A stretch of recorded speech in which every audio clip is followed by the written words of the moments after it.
சூரத்துல் பக்ரா வசனம் 122 மற்றும் 123. இஸ்ராயேலின் மக்களே, உங்களுக்கு நான் வழங்கிய அருட்கொடைகளையும் அக்கால உலக மக்கள் அனைவரையும் விட உங்களை நாம் மேன்மைப்படுத்தி இருந்ததையும் நீங்கள் எண்ணிப் பாருங்கள்.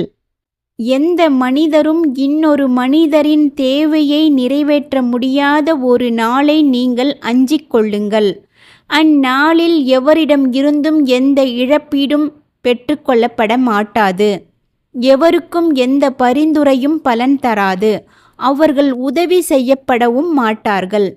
இதை போன்ற வசனங்கள் இதை அல் பக்ரா அத்தியாயத்தின் தொடக்கத்தில் முன்பே 40, 47, 48 ஆகிய வசனங்களில் இடம்பெற்றுள்ளன.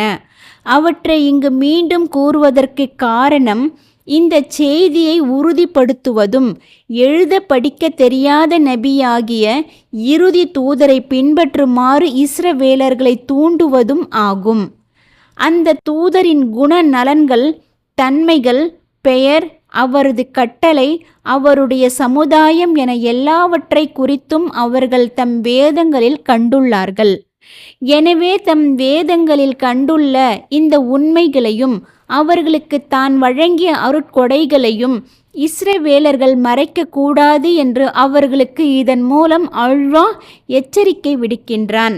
மேலும் அவர்களுக்கு தான் வழங்கிய இம்மை மறுமை ஆகிய இருமையின் அருட்கொடைகளையும் எண்ணி பார்க்குமாறு அவர்களுக்கு கட்டளையிட்டுள்ள அல்லாஹ், இஸ்ரவேலர்களுடைய பெரிய தந்தை இஸ்மாயில் அவர்களின் மக்களான அரபுகளுக்கு தான் வழங்கிய அருட்கொடைகளுக்காக அவர்களில் இருந்தே இறுதி தூதரை அனுப்பியதற்காக அவர்கள் மீது பொறாமை கொள்ள வேண்டாம் என்று கட்டளையிடுகின்றான்.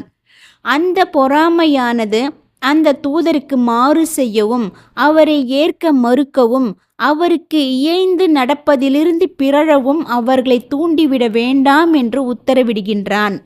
அல்லாஹ்வின் சாந்தியும் சமாதானமும் அந்த இறுதி தூதர் மீது மறுமை நாள் வரை என்றென்றும் நிலவட்டுமாக.